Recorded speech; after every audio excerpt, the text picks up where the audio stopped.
101 ESPN. I'm a huge baseball fan. I get excited for this. As a guy you're in the business side of things, do you still get excited? In that fan part, are you still really, really prominent? Absolutely. Love the first couple days of spring training. It's probably the most relaxing time. Very little decisions have to be made right now, but just from a pure standpoint of being a fan, it's a great time to be here. Okay, but at some point, the decisions do have to be made. What are some of the things that you as the GM, everybody's reporting now, but are there things that you still don't know right now? Are there needs that you still think are unanswered? Well, I do think the way our club sets up today is probably not going to be how we open the season in April with. But I don't know what the biggest question will be in terms of what we need to answer. I do know that I want to give an opportunity to David Freese at third base. You're bullish on him, aren't you? I am, very much. I think he deserves a shot at it, and I think he put a lot of hard work in. I understand his off-field mistakes happened, but I think those are behind him, and I want to give him a chance. And I really think he's a guy that can fit very nicely in our order if he's given that chance. Yeah, that would seem to be the most pressing question with the listeners out there. That's the one we get the most. For the third base, what's going to happen at third base? They had all these guys there last year, and people are wondering. So obviously you're very set on what, or you like his chances. Yeah, I want him to have that opportunity, but I also know that baseball is always about being opportunistic, and there's always times and opportunities when you can go out and improve your team. And so we're not going to ignore that. If we get to a point where we realize we have a glaring need, we'll address it. And shortstop was a bit of a surprise for you, I would have to imagine. Do you think that's going to be a need that you're going to have to address, or are you pretty confident that Brendan Ryan will be back in 100%? Well, I look at it two ways. One is the medical prognosis on him is very positive, and number two is understanding how he feels right now. So both are very encouraging. I'm not quite to the point where I'm going to say that's not going to be something we're going to have to address, because I don't know. I mean, we're going to have a much better feel for him in about 2 to 3 weeks and really know if that surgery took. But I'm hopeful. Yeah. Is there anybody out there still available that is of interest to you?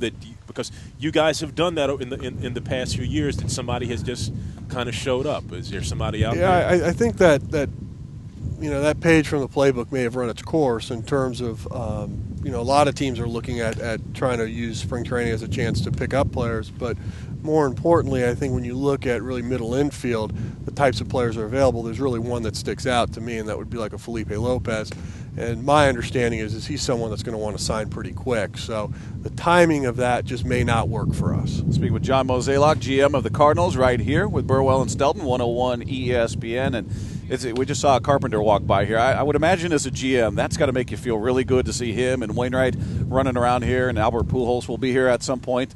What a comforting thing to see good players of that caliber running around here, especially in a rotation. Well, when you look at our club, I mean, that's the one thing that's easy to be excited about is we have just such a solid core. And you mentioned 3 of them. You also add Yadi Molina in there. Mm-hmm. And you just look at where this team's headed, and it's easy to envision success when you have that type of group.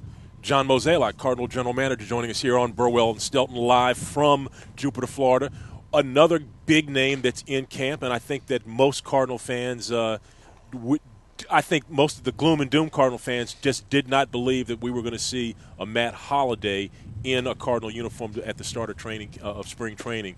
How were you able to get that job accomplished? And answer the question that I know probably sticks at your craw. People who said, "Well, they were negotiating against themselves." Well, it's a point that a lot of people are making, and I think it's just a misunderstanding, really, because I know the underbidder on this case was not something that was even close to what we ended up signing him for. But we had to get to a level that he was willing to jump in long term with us. If we failed to reach that level, he was willing to go somewhere for 1 year. Now, with that said, we end up with no player. For the industry standpoint, the Cardinals did a great job. We stood up to the evil empire and we walked away. But it doesn't do anything for us in terms of talent, or more importantly, how do we replace that talent should we have failed to get that deal done? And as you and I have talked about before, it wasn't as simple as, well, we'll just go trade for that player. We know we can't look to our minor league system for that type of caliber player coming. So it was really a situation where when we wanted to do this, we had to make a big commitment. And as you know, it was a historic commitment from the St. Louis Cardinals. Yeah, particularly because of the investment you made to get him in the first place. Yeah, in fairness, I do believe that's a sunk cost to some degree. Look, Okay. you go in there, you make the deal, and you got to stand by the deal. But when I look at it in terms of, well, how do you replace that type of talent after he moves on? And it would just be so difficult. And so that's why we made the commitment we made. Now, let me give you the other concern from the fans' perspective, and that is, we get the text, okay, they spent all this money on Holiday. What does that mean? How does that impact your ability when it comes to Albert Pujols and what he's going to command dollar-wise? Does it have an impact on that? Well, obviously I have to be conscious of the budget. I run a business, and I have to be very aware of that. But we didn't do this decision thinking it would eliminate us from the Albert Pujols sweepstakes. So, obviously our hope is we can find a way to retain him and make him be that player that ends his career with the birds on the bat. He's an iconic player. He's so special to the city, to our club, and he means so much to us. So we want to find a way to make it work. Let me ask you how you feel when you hear his quotes, because I think he's been very adept at not showing his hand. In one breath, he'll say, the Cardinals didn't need to sign me to the deal they signed me to that I'm currently on. I can't imagine playing anywhere else. And then he'll immediately follow that up with, a lot of superstars have played for other teams, and if I have to do that, I can do that, which really doesn't show you much in terms of showing his hand. How do you react to that? I don't look at interviews as a way to gauge where this is going to go. This is going to come down to a face-to-face, a sit-down, and in time we'll address that. And it's really something that his agent, myself, ownership will work to try to find a way to make it work. But it's not time-sensitive at the moment, and right now it's about 2010 and just making sure we put our best club out there. A lot of us, when you all made the big hire of Mark McGwire in the offseason, we kept on wondering, and I know I asked you several times pointedly, where is he? Are you guys going to hide him? And you said right then and there, not going to hide him. You'll see. He came out yesterday, and he dealt with all the questions. How surprised were you at how comfortable he was handling all of this? And when do you think the questions and the moving on, which is what I think all of you want to happen, will happen? Well, first off, we knew this situation. He had to be exposed to this. We knew that he had to be someone that had to address what happened during his playing career, but more importantly, would be available to the media when he was down here. And a lot of people were second-guessing the strategy on what we did and how we did it, and that's all fair. I mean, you're not going to please everybody. But the big thing is his comfort level with talking about what happened. But ultimately, he has a job to do, and his job is to be our hitting coach. And so at some point, we want him to fully focus on that, understanding that the first couple of days down here, he's going to have to address some of the things that people want to hear, and he's going to do that and honor that. But more importantly, we want him to go to work and move on from that. He continues to say things like, I'm talking from my heart. But to some of us, I'm probably never going to get the answers that I want to hear. But it sounds to me like sometimes it's almost like he's been drilled expertly by somebody, and he's going to continue to repeat these same phrases over and over again.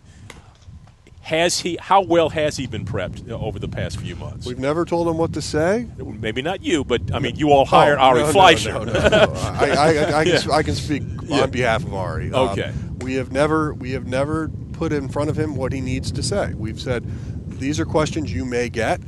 How do you want to answer them? We have never shaped them. We've never told him to change it. This is about Mark and what he believes. It's not about what the Cardinals want him to say. It's not about some other person named Ari trying to help do that. This is about Mark, and we stand by that. And if he believes what he wants to say and that's what he believes, I'm going to stand by him.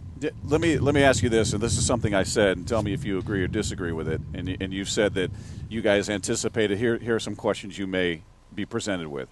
In my mind, all these, not just Mark, but you want to go to A-Rod, you want to go to Giambi, you want to go to Pettit, all these guys have made the same mistake. And to me, that is trying to anticipate what's being asked and trying to come up with an answer in advance without just going, you know what, you're being presented with a prize here by Ryan Franklin there. But without just saying, listen, you just go out there. To me, less is more. And going out and saying, you know what, here's what I did.